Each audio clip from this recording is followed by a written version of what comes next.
Om Purnamadaha Purnamidam Purnat Purnamudachyate Purnasya Purnamadaya Purnamevavashishyate Om Shanti Shanti Shanti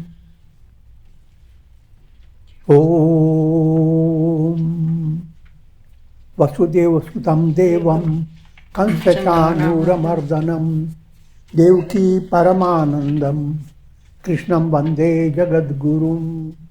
Om. Adorations to Lord Krishna, preceptor of the universe, destroyer of the forces of darkness, and bestower of immortality. Om Shri Krishnaya Namah. Srimad Bhagavad Gita, in chapter 9, known as Rajavidya, Rajaguhya Yoga, the yoga of royal knowledge and royal secret. It is focused on integral yoga, yoga in all its perfection. Therefore it is royal, because nothing is left out if you follow what this chapter teaches. The integration of action, emotion, will and reason, karma, bhakti, dhyana and jnana. That integration becomes its royal movement. How royal it is? Using very worldly way of looking at it. A powerful king, royalty, can forgive any evildoer according to if they are pleased with the evildoer for some reason. A royalty will forgive it. I'm not talking about the politics aspect, but allegorically. So this royal movement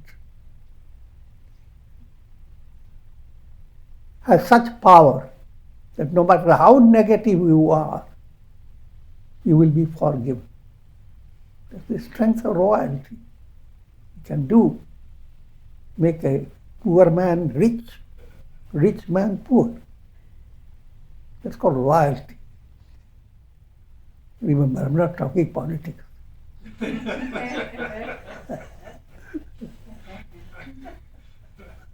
Try to understand more in a profound way. It's very important because people are gripped with their own view of what they think they have been. Firstly, there are people who do lots of negative deeds, terrible sinful deeds, and yet they keep their head very high, sullen ego. They are asuri type of personality, demoniac type. And then there are people who commit mistakes in a helpless manner. They just don't know how to be good. They are, by their weak will, they go on committing mistakes. They become evildoer, but they know they are doing evil.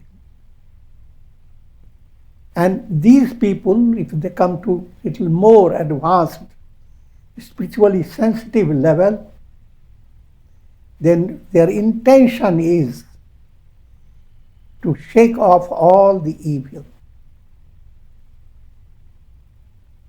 But at the same time, the voice in their mind says, it's impossible for you, you can't do it.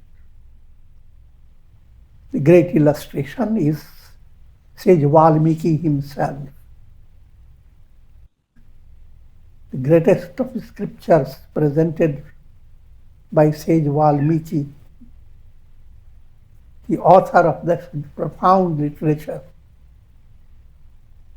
allows himself to be publicized as a dacoit,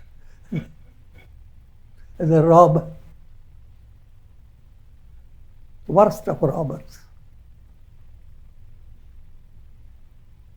And you remember Narada encountered him and led him to understand that how he was maintaining his family was based on negative karma, and that his karma will not be shared by his most close relatives. I'm not going to detail, but you know that story. And therefore, with humility, he turned to Narada for initiation. And Narada tried to initiate him into Ram mantra, do Ram, Ram. And each time he started saying Ram, his tongue twisted. It's such a sacred name. How can it sit on my tongue? Realizing his trouble, Narada said, pointing his finger to a dead body, Narada said, "What do you call that?" And Valmiki said, "Mara." Okay. I initiated to Barabar. Repeat, Barabar, Barabar, Barabar.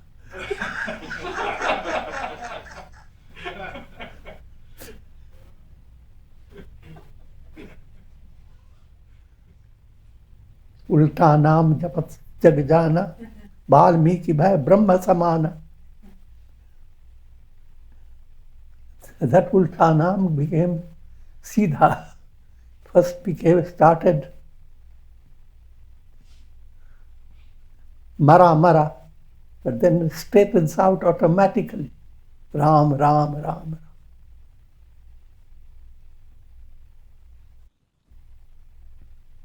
If you take a good medicine, even by mistake, the medicine doesn't lose its dignity. So mantra, he took it in a wrong way. However, mantra has regained its power, straightened itself. Without going to further detail, that's one of these examples of evil-doer becoming a not ordinary saint or sage, powerful sage. And all religions of the world have their illustrations of how negative personalities became saintly personalities. More philosophically, understand every individual is a soul, not the body, mind. And soul is like a reflected sun. A reflected sun is essentially the sun.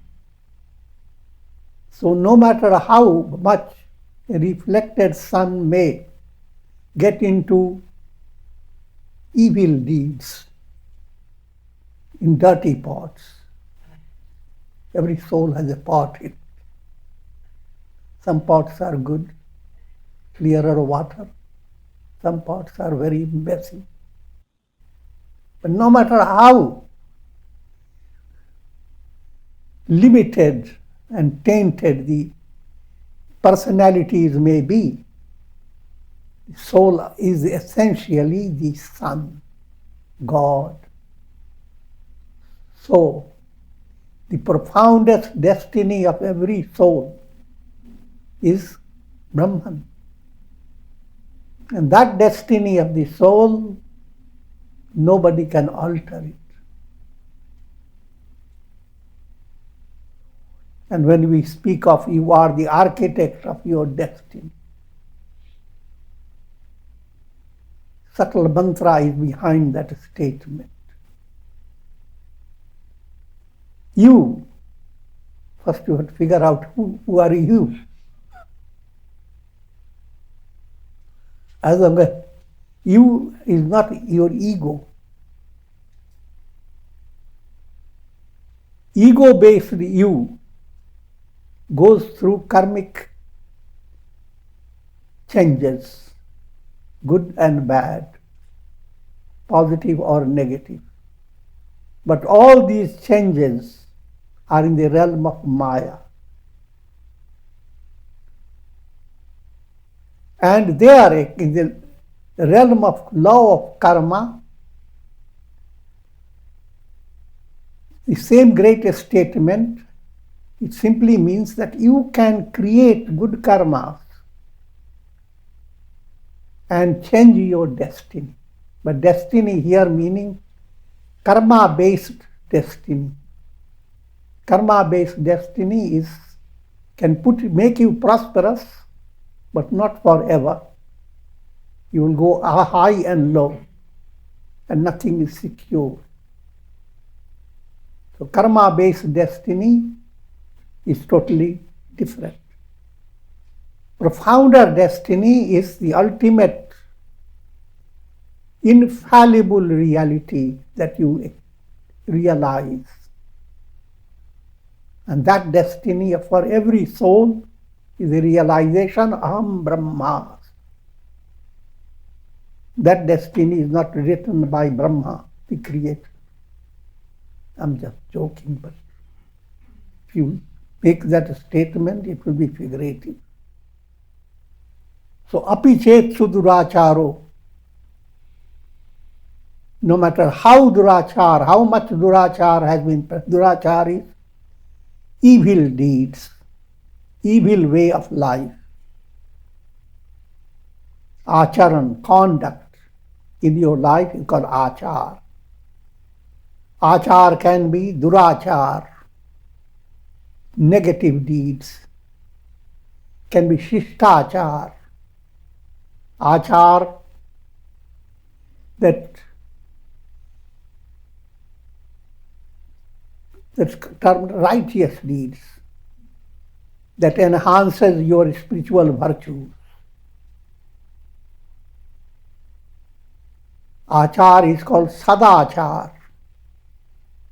Achar that is leading you to sat. Asat, asatoma sadgamaya. From asat you are moving to sat. It is the general name for sadachar, righteous deed. So from durachar, one must move to shishtachar and to sadachar. So that one point is emphasized. No matter how negative your achar has been, you can turn. No matter how gripped you are by forces of darkness, look for a ray of light. Look for light. Light wins over the darkness. So don't hold internally any lack of faith, lack of confidence. Bhajante mam ananya bhak. Another point. The meaning of this is, let me read out. Even if the world of evil, even if the worst of evil-doers were to worship me with single-minded devotion. Single-minded devotion. That has to be understood. First, to understand about achar, and I have explained that. Now, ananya bhakti. Bhakti requires Godward mind to flow towards God. But in order to let the mind flow, mind must be inspired through various angles. Same God is seen by by your mind as giver of prosperity, becomes Lakshmi Devi. As a remover of obstacles, becomes Hanuman. As different deities with different powers. People turn to God, they get even mantra initiation, and then they develop a kind of contradiction in their minds. They are initiated into Ram mantra, but when they have to pass examination, they have to turn to Saraswati Devi. And when they have lack money in business, Lakshmi Devi. Nothing is wrong in it, but your understanding must be there in your heart. That is the same Ram you are worshipping as Lakshmi, as Saraswati, as Shiva, as Krishna, as Rama, whatsoever, the same one through countless ways, through 100 ways. If you have that understanding, unflinching, without shaking heart, you are being benefited. Your focus on God becomes increasingly intense. But if you keep your mind restricted, or will only worship that, not the other, to you it may seem you are practicing Ananya Bhakti, but you are far from Ananya Bhakti. Because your mind goes on thinking of different aspects of God to find mistakes in those aspects. It's a crude illustration. People have gone through a lot of trouble in India. And it always happens because people are in different levels. The narrow-minded people who worship Lord Vishnu as their deity, they don't want Shiva to be worshipped. Shiva becomes confined to the demons. And those who worship Shiva, they don't want to get into Vishnu. Tulsidasji made a very powerful effort to remove this. He brought Shiva to tell the entire Rama story. And made Rama say many times that Shiva is the greatest deity for him. He himself is the devotee of Shiva. The whole purpose was to remove the difference between Rama and Shiva, Vishnu and Shiva. But that applies to all gods and goddesses. You worship Ganesha, you are worshipping Brahman as Ganesh. You worship Hanuman, you are worshipping Brahman. And if Brahman you are initiated with the name, a particular mantra, then you are worshipping that particular deity. And all other deities, they are completely in harmony. So if you please any other deity, you are intensifying your love for Rama, your Ishta. You are not moving away from your Ishta. You are not wasting your time. That's called Ananya Bhakti. So,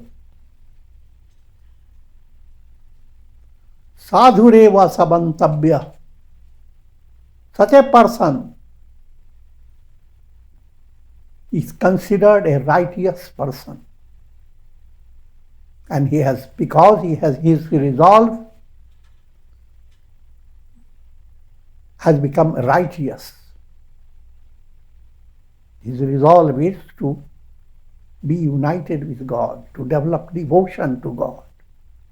No matter whatever you might have been. Once that sensitive insight develops, may I be devotee of God, your path is open for you. It depends upon your sustained movement. And no matter how much negative might have been, it completely gets out of your way. Kshipram bhavati paramatma, Kshipram bhavati dharmatma, shashvat shantim nigacchati, kaunteya pratijanihi, na me bhaktah pranashyati. He hastens to become a virtuous man and attain the unending peace of liberation. O son of Kunti, know for certain that my devotee never perishes. Subtle point is being given that once that angle has developed, Godward angle, all gods are the expressions of the same God. Your higher state of experience, there is nothing but God. God is the reality behind the whole universe. कण कण में श्री कृष्ण छिपा है, रोम रोम में राम रमा है. But that state is advanced, it says climax. In the beginning stage, the deities, all deities are your Ishta, Brahman. So when you have developed that angle of vision, of Ananya Bhakti, God is one alone, then all your negative karmas, mind that is always burdened by karma, mind has to emerge free out of the load of sinful karmas, the load of impurities. But this process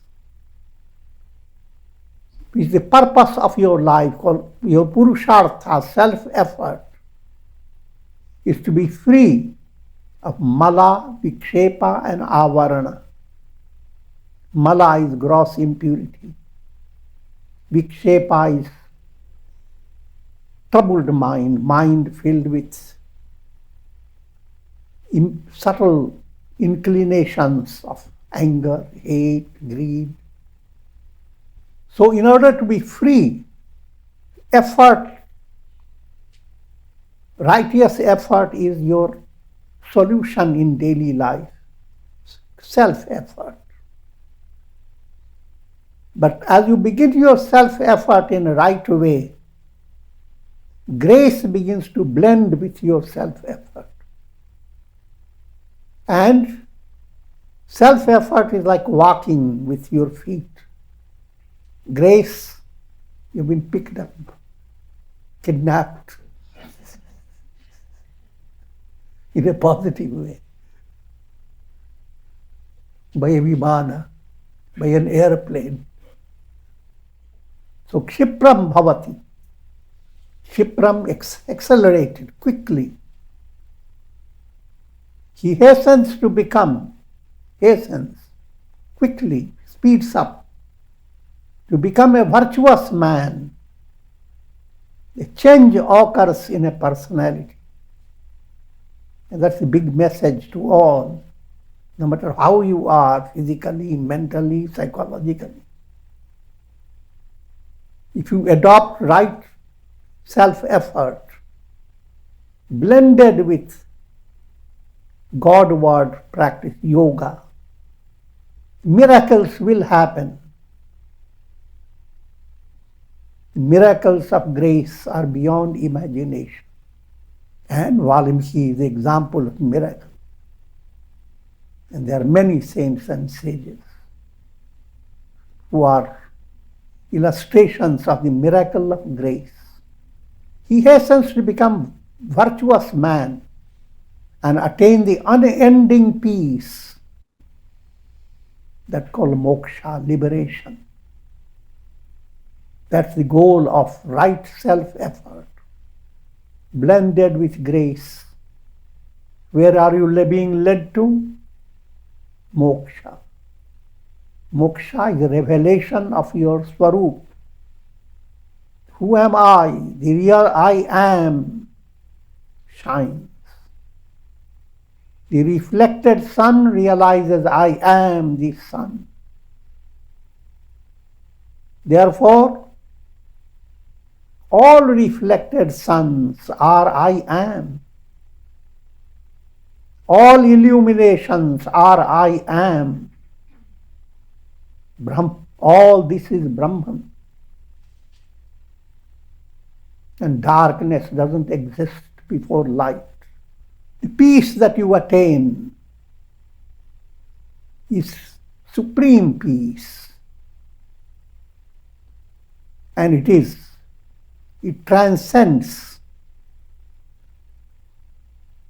the relative peace that expresses in three ways. First, you have to understand the trouble that expresses in three ways. Adhyatmic, subjective trouble that deprives you of peace. Objective trouble, the trouble from the world around you.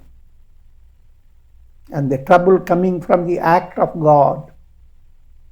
Threefold trouble doesn't let you enjoy peace. And if you have not adopted the royal paths, you may experience peace, but peace that goes into pieces. A little piece is here, a little piece is there. And it is not permanent. And you are constantly struggling. Moksha, on the other hand, is absolute peace. That's what Upanishad points to. Shanti, Shanti, Shanti. Not one Shanti, but threefold Shanti. The subjective, objective act of God.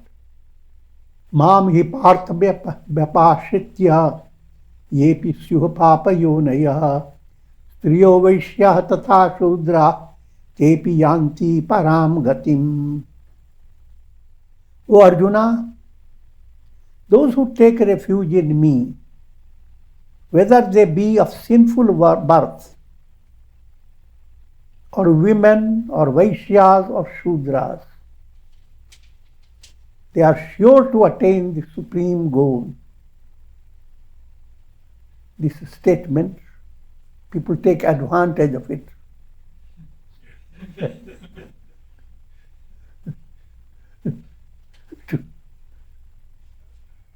to please their stupid mind.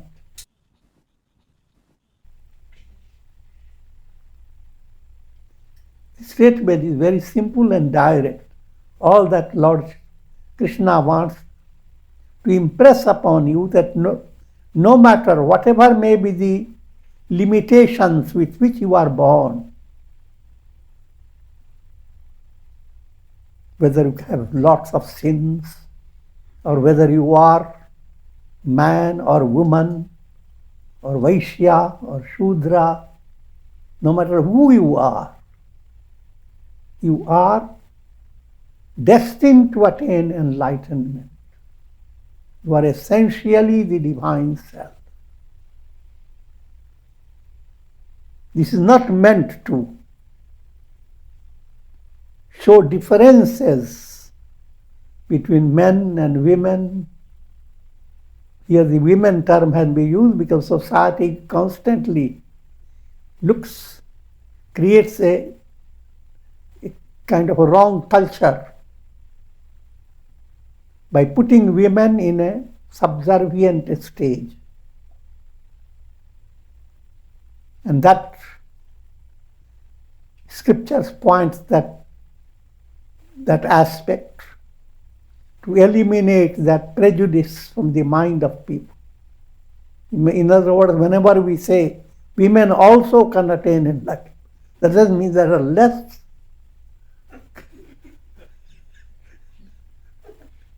They are the same. And among sages and saints, there are as many women as men. So, similarly, people have the distinction in their mind about which caste you belong to. A Brahmana, he deserves to be enlightened. But a Kshatriya, a politician, a fighter, and much less Vaishyas, merchants, and Shudras always dealing with muck, cleaning up things.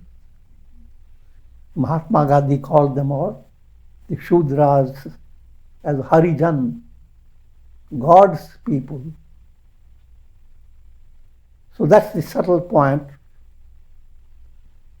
The same statement that the soul, no matter how limited it is bound to attain enlightenment once it has followed the path. Kim punar brahmana punya bhakta rajarshayastata anityam asukham lokam imam prapya bhajasvamam. How easily may I be attained then? First statement, that even the most sinful people can attain liberation. Then, second statement, but if you are not worse sinful, don't worry. If you are already a Brahmana, there is a question that you will attain enlightenment. How easily may I be attained then by those devotees who are holy Brahmans or royal sages? If you are already born in a good family and you are practicing sadhana, then of course you can easily attain the highest goal. Having entered this transient and joyless world, anityam asukham lokam, that must be understood well. Anityam means transient. Asukham, no happiness. No matter how the world presents itself to you. Spring season, beautiful moonlight, stars twinkling in the sky. The whole world and news is most wonderful peace. No matter how the world is and no matter how your personal status is, very happy, prosperous, gained, good family, good fame, lots of good things happening. No matter how, but how long, it passes away. Because transient. Even if you secure your happiness for whole months, which is not possible, it's a great attainment. But then, so your life is much bigger than 1 month. So anityam asukham, these are the points your mind must hold on to develop vairagya. That your goal is not to stay trapped in the cycle of birth and death. Your goal is not to, oh God, give me next birth in a good family. Oh God, let me go to heaven, close to the palace of Indra. I'm joking. Your prayer must be for liberation, moksha. Because anityam asukham lokam imam prapya bhajasvama. Now comes to the most important verse in the Gita. Manmana bhava madbhakto madhyaji mam namaskuru mame vaishyasi yuktaivam atmanam matparayana. Fix your mind on me.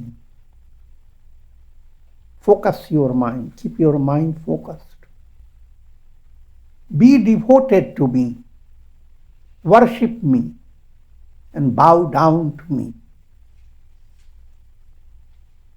With your soul united with me as your highest goal, you will surely attain me.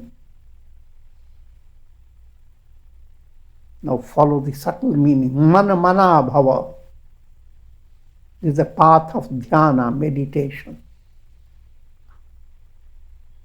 Dhyana yoga.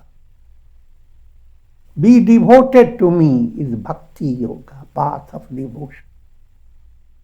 Worship me, another aspect of devotion. And bow down to me. Bow down to me is jnana.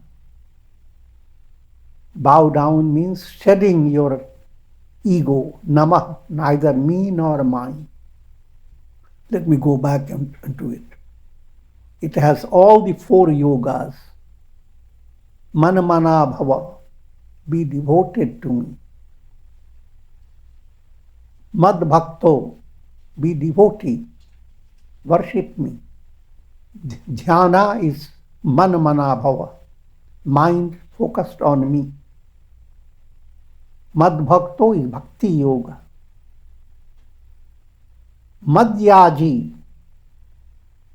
Madhyaji term is translated worship me. It simply means practice yajna for me. The yajna movement is karma yoga. Madhyaji term is for karma yoga. Because when you do karma yoga, you are sublimating the impurities. Anger, hate, greed, all these are sublimated into virtuous qualities. And that's called yajna. You throw the animal in the fire and smell the beautiful fragrance coming out. Sacrifice, what people talk about. So all 4 yogas are brought together in one sentence. And the same verse is repeated in chapter 18. It's exactly in the middle of the Gita you find this statement. And in the end of the Gita you find the other statement. The other statement, the first line is exactly the same. Manamana bhav mad bhakto madhyaji mam namaskuru. And the other verse is in the other chapter 18, 65th verse. Manmana bhava mad bhakta madhyaji mam namaskuru mame vaishyasi satyam te pratijane priyosi me. The meaning of that is, this I truly promise to you because you are very dear to me.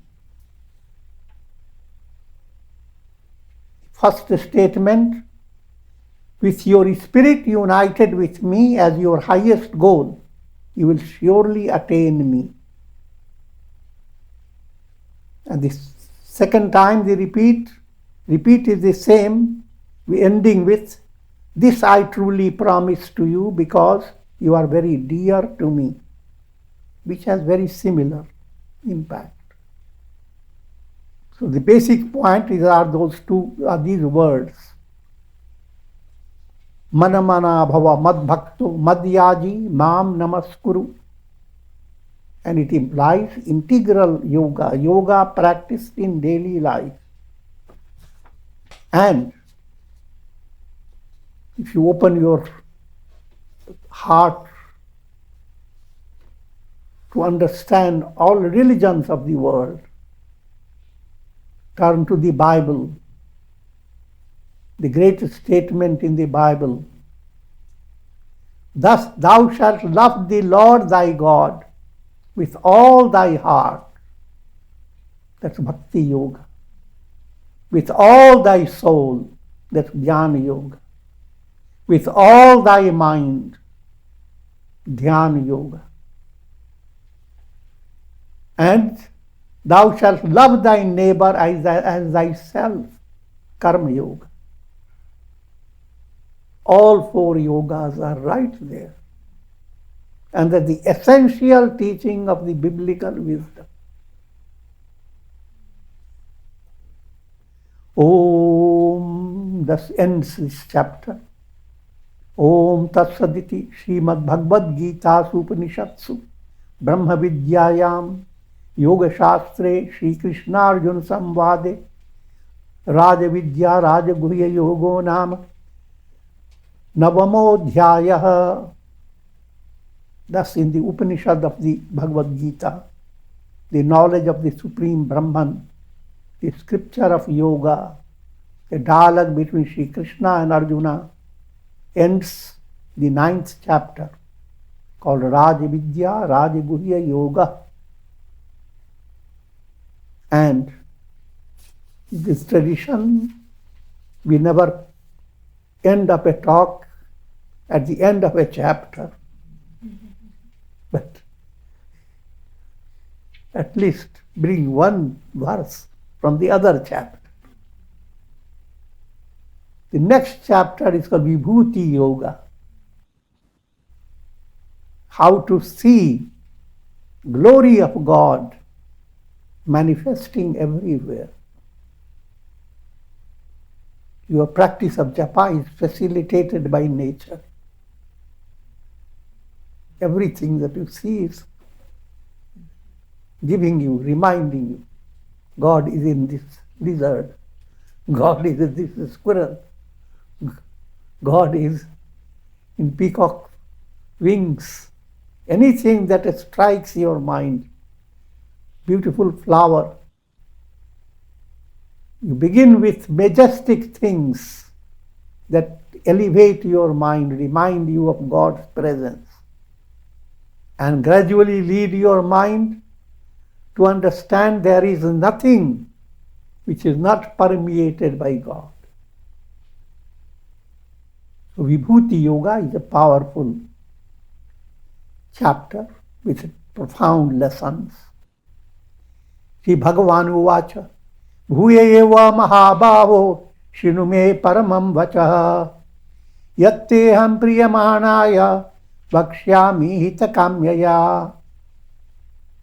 Lord Krishna said, O mighty armed Arjuna, listen again to my supreme instruction, which I shall declare to you for your benefit, since you are delighting in my words. And the meaning, etc., will continue next time. Om. Om. Prayer for shower of Karunamaya Ras grace of God over all, and for the blessings of Shakti, Bhakti and Mukti. Om Trayambakam Yajamahe Sugandhim Pushti Vardhanam Urvarukma Bandhanan Mrityor Mukshiyamamritat Sarve Bhavantu Sukhina Sarve Santu Niramaya Sarve Bhadrani Pashyantu Ma Kaschid Dukha Bhag Bhave. Om Shanti Shanti Shanti.